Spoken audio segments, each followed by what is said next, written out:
sikat na FM. Energy FM. Araw at gabi mo'y tunay na sasaya dito. Sagot namin, tugtugan, kantahan, walang patid na tawanan at kulitan. Huwag mong sabihin radyo, sabihin mo number 1 Energy. Ito ang number 1, 06.7 Energy FM. Sa bahay, opisina, kotse, taxi, jeep. What? Tricycle, FX, bus na masigip. O kaya? Palengke, internet, plaza, karinderya. Energy FM, nagbibigay saya. Huwag mong sabihin radyo, sabihin mo Number 1. Energy. Pangga, energy kaibigan mo. Pangga, energy ang numero 1. Agad tumango na at isigaw mo. Same, pero iba. Huwag mong sabihin radyo, sabihin mo Energy. Naka-energy na ba ang lahat? Lagi-lagi. Ang nag-iisang girlfriend mo sa radyo, DJ Lindsay. Ang pinakamakulit na girlfriend mo sa balat ng radyo. Isang magandang morning sa inyong lahat. Ako pa rin po nag-iisang girlfriend mo sa radio. My name is Lindsay. Makulit, pero may puso. Handang makinig sa mga kwento mo. Alam mo, feeling ko kailangan mo na siyang iwan kasi it doesn't make sense. Ang kwento sa lihim ng liham.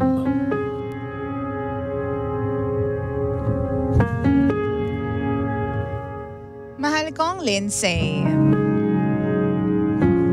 Merry Christmas po sa iyo at sa lahat po ng kasama mo dyan sa Lihim ng Liham. Mahilig po talaga akong makinig sa mga ganitong kwento. Kaya naman po simula nung marinig kita, isang umaga, napako na po ang radyo ko sa iyo. DJ Lindsay, hihingi lang po sana ako ng payo. 30 years old na po ako. Habang yung boyfriend ko naman po ay 26 years old lamang. Next year po, pupunta na siya sa abroad para magtrabaho. Ang sabi niya, gagawin niya yun para sa amin. Single siya and ako naman po ay single mother of 2. Mag-a-abroad daw siya para matustusan kami ng 2 anak ko. Ganon niya ako kamahal, DJ Lindsay. He is so righteous. Kung kumilos by the rules. Perfectionist pagdating sa values and goals niya sa buhay. Habang ako naman, aaminin ko po, madalas pabebe ako. Immature kung sabihin nila. Toyoin. Tipikal na babae. Hindi rin po ako mapirme sa trabaho. Pero nag-a-apply naman po ako. Aminado po ako na hindi po ako medyo magaling gumawa ng mga desisyon sa buhay. Dalos-dalos po ako. At siya naman, yung nagga-guide sa akin kahit mas bata siya. Dapat po ako, 'di ba? Kasi mas matanda ako kaysa doon sa boyfriend ko. Pero hindi po ganon yung nangyayari. Na-appreciate ko naman po lahat ng ginagawa niya para sa akin. Lalo na ngayon. Kasi first time ko pong maitrato ng tama ng isang lalaki. Napag-usapan na rin po namin ang kasal. At ang sabi niya sa akin, sure naman daw siya sa akin. Yun nga lang po, DJ Lindsay, nasaktan po ako nung sinabi niya na meron pa raw siyang hinahanap sa akin. Meron pa raw siyang gustong makita sa akin. Umiyak ako nun. Kasi pakiramdam ko hindi ako enough para sa kanya. Paano na lang kapag hindi niya nakita yung hinahanap niya sa akin? Iiwan niya rin ba ako? Ang sabi niya, DJ Lindsay, kulang daw ako sa emotional stability. Kasi nga, immature daw ako.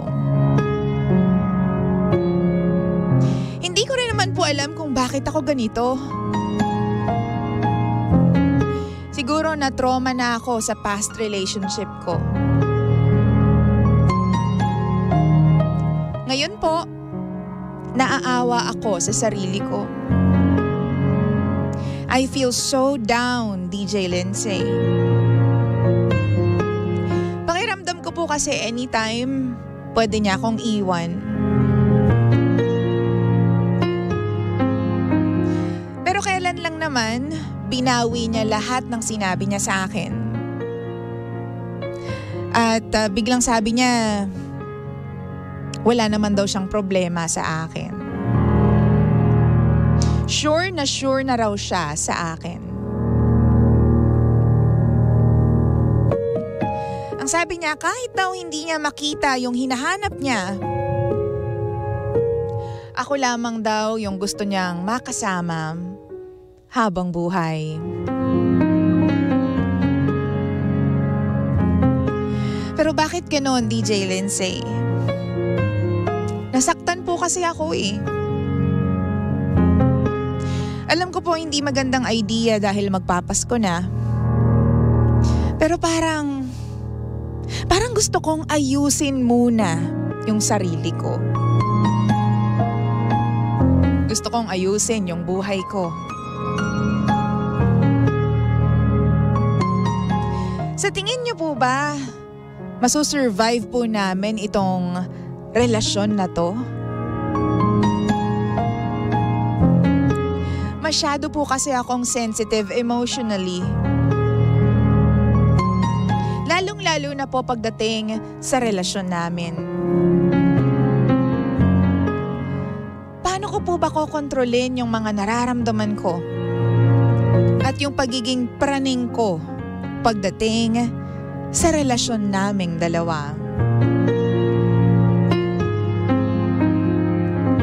Magiging mahirap po ang lahat next year dahil aalis na siya at doon na siya magtatrabaho. Natatakot po ako na baka makahanap siya ng iba doon. At ako, natatakot akong masaktan sa pangatlong relasyon na ito. Tulong naman po, DJ Lindsay. Nga pala, ako si Ami. At ito ang lihim ng aking liham.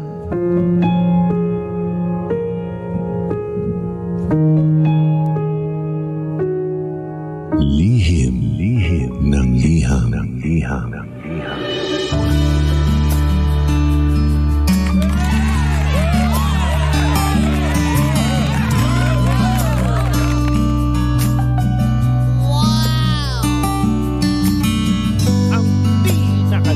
Na FM Energy FM. Ang oras natin sa buong kapulungan, 20 minutes makaraan po ang alas 9 ng umaga, 9:20 na po. That means, nako si Kuya Jeffrey Ebol ay, nako, Egol na. Oo, Egol. Oo, loge. Dahil wala po siyang 500 pesos dahil hindi siya tumawag sa atin. Wow! Di ba sabi ko hanggang ano lang, 9:14? Or 9:15 yan. Pero wala 9:20 tas wala naman tayo natanggap na tawag mula sa dito kay Kuya Jeffrey Ebol. Oo. So mamaya ay tatawagan natin siya mga pangga. Tingnan natin kung mabibigyan natin siya ng 200 pesos. Bibigyan natin siya ng 200 kapag siya po ay sumagot. Pero kung hindi, on to the next po tayo. Bukas tayo mamimigay. Okay. Ami, hello! Thank you for sending in your story dito sa Lihim ng Liham. Nga pala kung gusto mo rin mag-send ng story dito sa Lihim ng Liham, isend mo na yan sa Lihim ng Liham, hindi pala sa facebook.com/Lindsay1067, LINDSAY1067, o di kaya naman sa Energy FM 1067. Okay? Okay Hoy Ami, alam mo ba, nakakapraning naman talaga kapag feeling mo nandun ka na sa taong like mo at bet na bet mo. Tapos, di ba, bigla siyang lalayo sa'yo. O di kaya naman masabihan ka na, sure naman ako sa'yo. Kasi para sa akin, kapag may may word na naman, parang pasang-awa di ba? Parang bagsak, oo. Parang pasang-awa na, talaga ba? Bakit may naman? Oo. Ba't ganun? But anyhow, may mga pagkakataon talaga na mapapraning talaga tayo, lalo na kapag hindi tayo binibigyan ng security ng mga partners natin, o di kaya naman ng taong love natin, di ba? Ganyan talaga ang buhay, oo. Kasi kapag masyadong perfect ng buhay, hindi na tayo maniniwala sa destiny, sa faith na tinatawag natin, di ba? Kapag, alam mo yung pangitang-pangitan na hindi, oo, kami na yan hanggang sa dulo, tingnan mo naman, in love sa akin, ganyan. Oo. Nasaan na si Kuya Rolando? Kuya Rolando, please come here. You are needed here inside the booth. Oo. Kuya Rolando, you are needed here inside the booth. Oo. Master Toy, I need you here inside the booth. There is something. Okay There is something going on.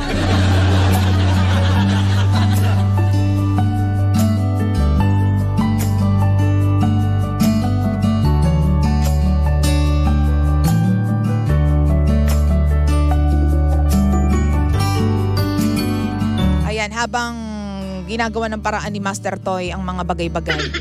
Oo, Panginoon si Master Toy ng mga gamit dito sa loob ng Energy FM. Siya lang nakakapag-ayos niyan Oo. Anyways, ayun na nga may mga pagkakataon talaga na mapaparaning tayo, lalo na pag sinabihan tayo ng gano'n ng partner natin. Ba't naman kasi sinabihan ka ng gano'n? Well, naiintindihan ko na baka naman meron siyang gustong ilabas pa, 'di ba, sa'yo. I mean, alam mo, ang berde ng isip mo, hindi yun yung sinasabi ko. Napaka-green-minded mo. Ibig ko sabihin, parang meron pa siyang nakikitang potential sa'yo na hindi mo pa ma-unleash or ma-unravel within yourself because nandyan ka lang sa comfort zone mo. Imagine, ante, 30 ka na. Tapos, di ba, parang, alam mo yon, wala ka pang direksyon sa buhay kung hindi pa dumating tong jowa mo na nagsabi sa'yo na parang kailangan mo ng direksyon. Parang immature ka.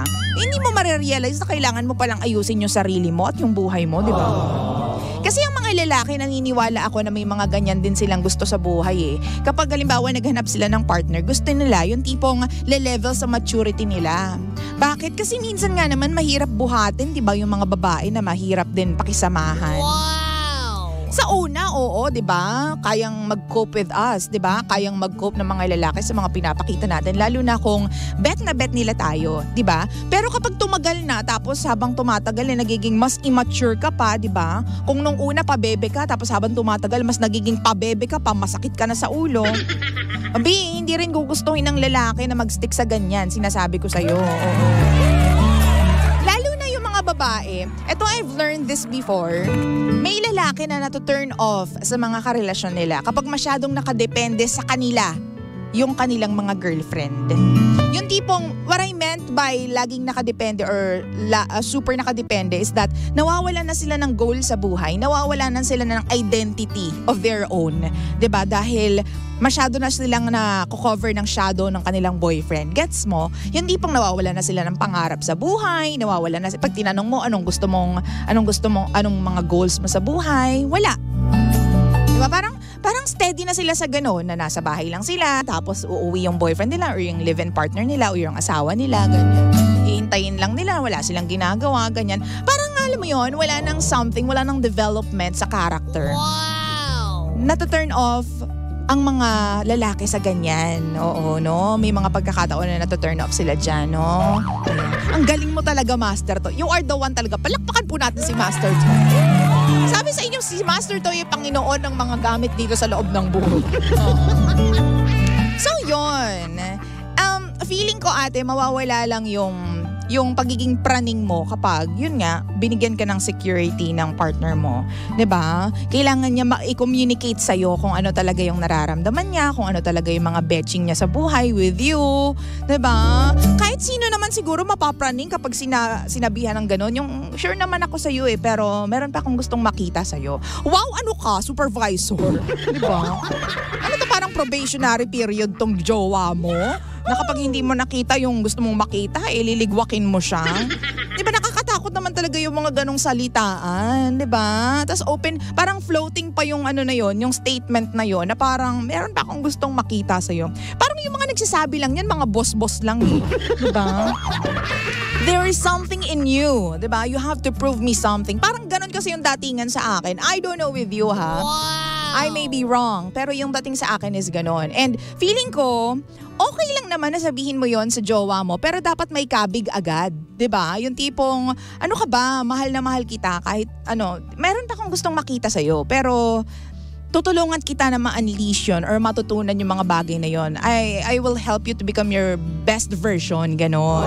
Hindi yung iiwan mo lang siya hangin na meron pa akong gustong makita sa'yo. Tapos syempre naman maguguluhan yung jowa mo, no? Bakit kaya gano'n yung sinabi niya? So kapag hindi niya nakita yung gusto niya makita, aalis siya, ganyan. Tapos iiwan niya kaming mga mag-iina dito. Paano na yung relasyon namin? So yan ngayon tuloy, di ba? Parang gusto tuloy ayusin at gustong magpakalayo-layo muna nitong si Ami. Wow! Alam mo kasi mga lalaki mahilig sa mga ganyan di ba? Nagbibigay sila ng mga salita na hindi naman nakaka-hurt, pero hindi naman talaga yun yung kanilang intention. The intention is to, put a message across, but not to hurt you. Pero minsan kasi, by putting the message across, nakakasakit tayo ng damdamin ng ibang tao without knowing, di ba? So, mag-ingat-ingat din sa mga salita. Kahit naman mga babae, di ba, guilty sa ganyan. Pero ang mga lalaki kasi mas prone sila to, alam mo yon, magsabi ng mga bagay, magbitaw ng mga bagay na hindi nila alam kung anong effect sa ating mga babae. Kasi sila, masyado silang logical, ginagamit nila yung isip nila sa bawat galaw nila. Diba? Tapos tayo naman, mas nauuna natin gamitin yung emotions natin. We feel kasi first diba? Before we think of things, ganyan. So yun yung pinagkaiba nating mga lalaki tuloy, babae pa lang. Mga babae sa mga lalaki. Kaya nga, alam mo, sobrang lucky mo kapag yung lalaki o yung boyfriend mo sensitive din. Kumbaga mas mataas yung emotions niya, 'di ba? At mas naiintindihan ka niya emotionally, 'di ba? So napakaswerte mo doon sa part na 'yon. Basa tayo ng mga comments ng mga panggapo natin. Sabi dito ni Lian Niyotoan. Good morning, sexy DJ Lindsay. Naiinis ako. Hindi ko nasubaybayan yung lihim ng liha. May marites kasing tumawag ang aga-aga. Oo. Sandali lang naman. Oo. Makikimarites pa naman ako sa lihim ngayon. More power, DJ Lindsay po, at congrats sa Team Energy po. Thank you so much. Sabi naman ni Corling Trinidad, ako mahal ko asawa ko. Hirap ng inabot ko dito sa bayan ng Lemery. Sinira nila yung binuo kong pamilya. Ay, teka lang, may problemang iba si ate. Pagpasensya ha. Hindi ako updated. Wait lang. Sabi ni Arch, relationships are all about empowering each other to be the best version or the better version of their individual selves. Kaya pag may sinabi sa'yo yung partner mo na pwede mong gawin para mapalago ang samahan ninyo, dapat talaga seryosohin nyo yun. Emotional maturity takes constant practice. Pero pag na-attain mo yun, sobrang magiging stable yung relationship ninyong dalawa. Tama!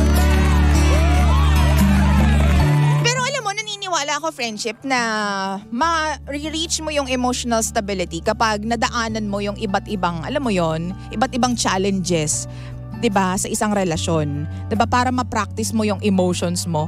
Parang sabi nga nila, para maging manhid ka, dapat madumaan ka muna sa iba't ibang klase ng sakit, 'di ba? Ng iba't ibang klase ng sugat bago ka mamanhid. So I think pareho yung, alam mo yon, yung idea.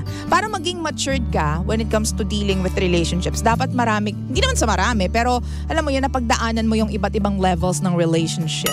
Iba-ibang tao, ganyan, klase ng ugali. So, tama, it takes a lot of practice, ganyan. Sabi naman ni Rowena, sis sender, wag kang choosy. Alalahanin mo, 'di ba? tama ka, mag-a-abroad yan, marami kang kakompetisyon. Diba, ayusin mo, mahalin mo na lang kung mahal mo nga si Koya, diba? Kasi normal lang na lalabas talaga yung pag-care natin sa jowa natin, diba? Swerte mo, 2 yung anak mo, kuha ka pa ng single at willing kayong suportahan. Tama ka dyan. Good morning naman kay Ate Faye Lara, kay Winifredo Sarmiento. Good morning DJ Lindsay, watching from Cebu. Watching from Cebu. Hello naman sa inyo. And hello kay Jessel Palo. Hello, friendship. Kamusta ka dyan sa US? Anyways, yun nga, no?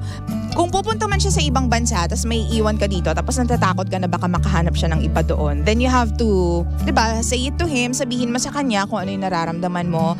That way, makakagawa siya ng paraan para ma-lessen yung worry mo, diba, sa isip mo at sa puso mo. Kasi alam mo kung mahal na mahal ka niyan, gagawa yan ng paraan para maging stable yung relationship ninyo kahit na nasa malayo ka. Diba, nasa malayo siya at malayo kayo sa isa't isa, diba? Pwede ka naman sumunod doon, diba? Pakasal kayong dalawa.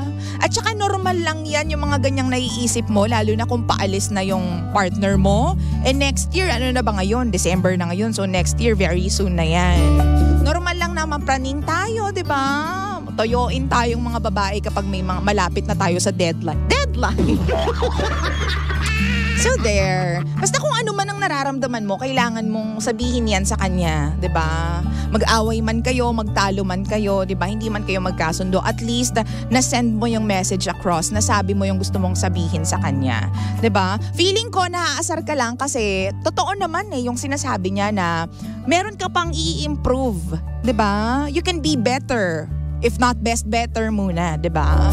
Pero kasi parang ikaw pa banjing ka lang. Oo, hindi mo pa binibigay yung 100% mo. Nakikitaan ka niya ng potential. Take it as it is, 'di ba? Huwag mo siyang i-take as parang negative, ganyan. Ano ba 'yan? Awa ko sa sarili ko. Hindi ganoon. Dapat, oo nga no, siguro meron pa ako igagaling, 'di ba? Baka pwede pa akong, alam mo 'yon, maging better na version ng sarili ko.